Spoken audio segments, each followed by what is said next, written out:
ವೀಕ್ಷಕರೇ, ನಮ್ಮ ಚಳ್ಳಕೆರೆ ಟಿವಿಗೆ ಸ್ವಾಗತ. ಇಂದಿನ ಪ್ರಮುಖ ಸುದ್ದಿ.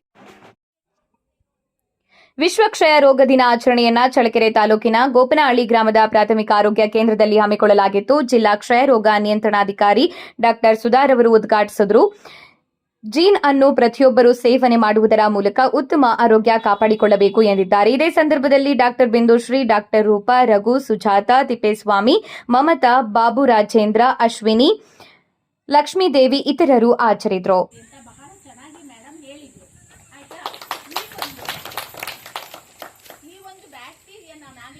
ಕಣ್ಣಿಗೆ ಕಾಣಿಸಲ್ಲ ಅಂತ, ಆದ್ರೆ ಮನುಷ್ಯ ಎಷ್ಟಿರ್ತಾನೆ ಆಲ್ರೆಡಿ ಮನುಷ್ಯನ ಅದು ಜೀವ ತೆಗೆಯುತ್ತೆ ಅಂತಂತಂದ್ರೆ ನಾವು ಅದರ ವಿರುದ್ಧ ಹೇಗೆ ಸಮರ ಸಾಧಿಸಬೇಕು, ಯಾವ ತರ ಯುದ್ಧ ಮಾಡಬೇಕು ನೀವೇ ಹೇಳ್ಕೊಳ್ಳಿ. ಅದು ಕಣ್ಣಿಗೆ ಕಾಣಿಸಲ್ಲ, ಯುದ್ಧ ಮಾಡಲ್ಲ ಅಂತಂದ್ರೆ ಎದುರ ಬದ್ರು ನಿಂತ್ಕೊಂಡು ಅದೇನು ಯುದ್ಧ ಮಾಡಲ್ಲ, ಹೌದಾ?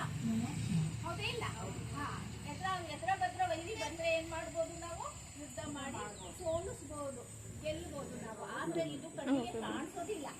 ಆಮೇಲೆ ನಿಮ್ಗೆಲ್ಲರಿಗೂ ಗೊತ್ತು, ಕೋವಿಡ್ ಎಲ್ಲ ನಮ್ಮ ದೇಶದಲ್ಲಿ ಬಂದವಾಗ, ಕೋವಿಡ್ ಬಂದ್ರೆ ಅದು ಬಂದ ತಕ್ಷಣ ನಾವೇನು ಉಸಿರನ್ನ ತಗೊಂಡ ತಕ್ಷಣ ನಮ್ಮಲ್ಲಿ ಕೋವಿಡ್ ಬಂದ ತಕ್ಷಣ ನಮಗೇನಾಗ್ತಿತ್ತು, ರೋಗ ಲಕ್ಷಣಗಳು ಕಾಣಿಸ್ಕೊಂಡ್ಬಿಡ್ತಿದ್ವು.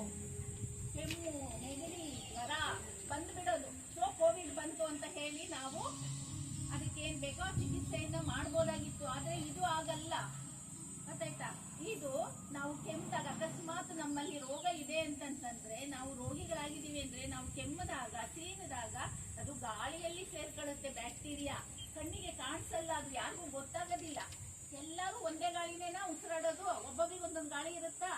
ಇಲ್ಲ.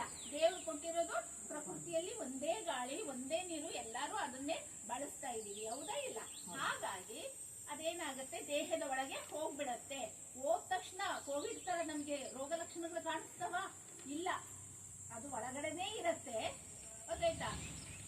ನನ್ನ ಮಗನೇ ಮಾಡು, ಆಡು, ನೀನ್ ಆಟಗಳನ್ನೆಲ್ಲ ಆಡು, ನನಗೆ ಗೊತ್ತಾಯ್ತು. ಯಾವಾಗ ನಿನ್ ಮೇಲೆ ನಾನು ಆಕ್ರಮಣ ಮಾಡ್ಬೇಕು ಅವಾಗ ಮಾಡ್ತೀನಿ ಅಂತೇಳಿ ಒಳಗಡೆನೇ ಸುಮ್ಮನೆ ಇದ್ಬಿಟ್ಟು, ಯಾವಾಗ ನಮ್ಮಲ್ಲಿ ರೋಗ ನಿರೋಧಕ ಶಕ್ತಿ ಕಡಿಮೆ ಆಗುತ್ತಲ್ಲ, ವಯಸ್ಸಾದಂಥವ್ರಿಗೆ, ಆಮೇಲೆ ಮಕ್ಕಳಲ್ಲಿ, ಆಮೇಲೆ ಪೌಷ್ಟಿಕ ಆಹಾರ ತಿನ್ನದೆ ಅನಿಮಿಯಾ ಅಂತ ಬರುತ್ತಲ್ಲ ಅಂಥವ್ರಲ್ಲಿ, ರಕ್ತ ವೃದ್ಧಿ ಈಗಲೇ ಕಾಯಿಲೆಗಳು ಬರ್ತಾವಲ್ಲ ಅಂಥವ್ರಿಗೆ, ಆಮೇಲೆ ಕೆಟ್ಟ ಚಟಗಳನ್ನ ಕಲ್ತಿರ್ತಾರಲ್ಲ, ಬೀಡಿ ಸೇದೋದು, ಸಿಗರೇಟ್ ಸೇದೋದು, ಆಮೇಲೆ ನಮ್ಮ ಹೆಣ್ಣು ಮಕ್ಕಳು ಏನಾದರೂ ಕೆಲಸ ಮಾಡಬೇಕಾದ್ರೆ ಹೊಗೆ ಕಡ್ಡಿ ತೆಗಿಯೋದು, ಗೆಳತಿಯ ಜೊತೆಗೆ ಮಾಡ್ತಿರ್ತಾರಲ್ಲ, ಅಂಥವ್ರಲ್ಲಿ ಏನಾಗುತ್ತೆ, ರೋಗ